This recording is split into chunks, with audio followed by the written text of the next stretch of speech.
Greetings, dear friends. Your support is our strength. Don't forget to like and subscribe and share this video. This helps the growth of our channel. Leave comments because feedback is very valuable to us. And now to the most current news. Let's go! Turkish Maidan. Turkey is ablaze with protests. A night of anger and confrontation. Trump prepares for a dry Ukrainian deal, while Putin maintains cold calculation. The world holds its breath in anticipation. Massive rotation. TCKShniki members will join assault brigades before the decisive offensive. It has begun. Medvedev on Zelensky's conversation with Macron. The circus of a bloodthirsty addict. Hello, friends. This is the 8th channel with your host Sergey Ruskik. Let's talk about the main issues. Turkey is ablaze with protests. A night of anger and confrontation. The Turkish Maidan. Last night was one of the most intense moments in Turkey's modern political history. Tens of thousands of people took to the streets of Istanbul, Ankara, Antalya, and Izmir, demanding the resignation of the government. However, instead of dialogue, the authorities responded with harsh, forceful measures. The police used water cannons, tear gas, and rubber bullets.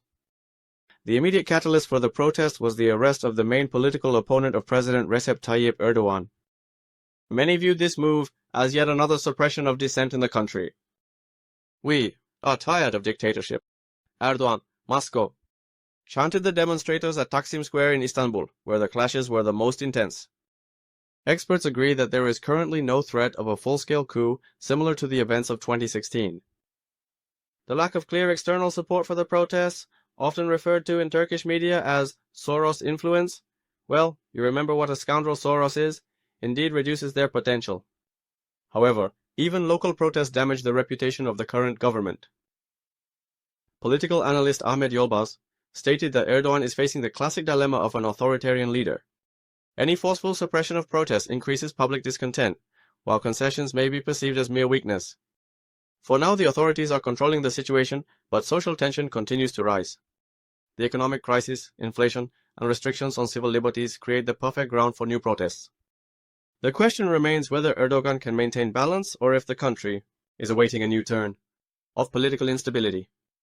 One thing is clear, the nerves of the Sultan. In quotes, these events will require a considerable amount. Trump is rushing with the Ukrainian deal, while Putin maintains a cold calculation. According to Bloomberg, Donald Trump hopes to reach an agreement on Ukraine by Easter, which is April 20th. However, Moscow shows a complete lack of any haste. Official sources in the Kremlin make it clear that now the West will have to catch up with Russian conditions. Why should we rush, really, rhetorically ask in Russian political circles? The situation on the front is indeed developing completely not in favor of Kyiv. Ukrainian troops are retreating, or rather fleeing in several directions, and Western arms supplies are chronically delayed, and there's nowhere for them to come from anymore. Everything has been scooped out. Meanwhile, the sanction pressure, according to Moscow, primarily hits the economies of Germany and the EU, not Russia. Political analyst Dmitry Suslov states Putin's calculation is very simple. The longer the West clings to a failing strategy, the more advantageous Russia's final position will be in negotiations. The Kremlin remembers who and when sabotaged these peace talks and initiatives. Indeed, the Russian side has insisted on a diplomatic solution to the issue since February 2022, and in fact since December 2021.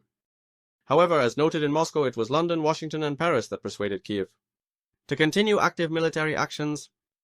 Now that the military situation has changed, the Trump administration is faced with a difficult choice.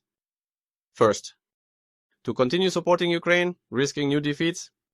Second, to seek a compromise that would look like a capitulation. An international observer from Bloomberg states that Trump needs at least some foreign policy victory before the elections.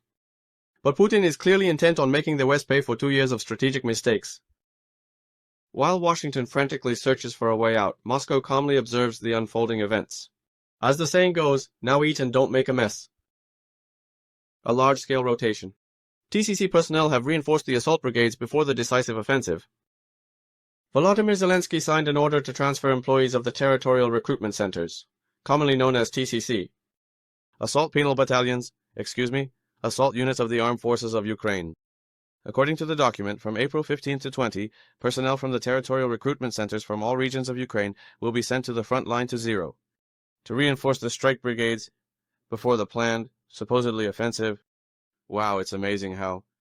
Sources in the presidential administration confirmed that the decision was made as part of the preparation for the active phase of the operation. The timelines and directions which are not disclosed yet. However, at a closed meeting, Zelensky noted that all key tasks must be completed by May 9th. Experts suggest that it might be an attempt to create an informational pretext for a symbolic date, to which, by the way, it has no relation. However, military analysts doubt the feasibility of a large-scale breakthrough of the front in such a short time frame. The reaction on social media is mixed. Some users ironically comment that the TCKSH members will finally experience the work they imposed on others. Others express concern for the unprepared conscripts. I don't know why. On May 9th, it's unlikely that Vovchik is planning to attend the parade in Moscow, but the information comes from his close circle. The last and final part of the Ukrainian spectacle begins.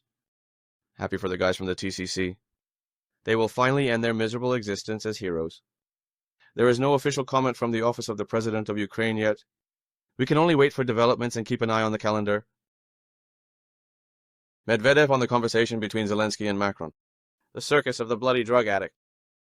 The deputy chairman of the Security Council of Russia, Dmitry Medvedev, sharply commented on the scandalous episode with the alleged phone conversations, in quotes, between Volodymyr Zelensky and the President of France, Emmanuel Macron.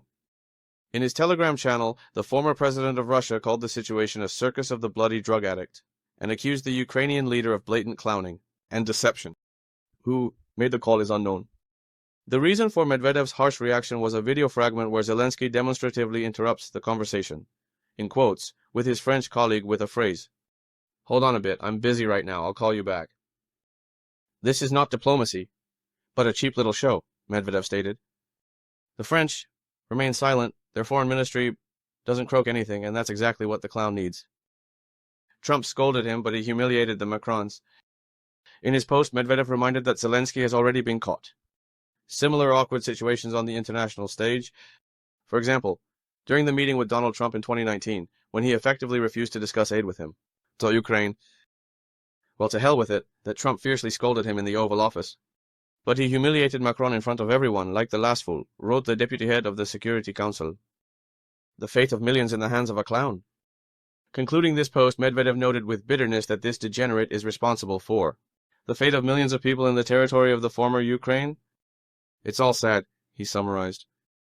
Meanwhile, the Élysée Palace has not yet commented on Medvedev's words, while Ukrainian media, on the contrary, are actively discussing Zelensky's bold style in diplomacy. However,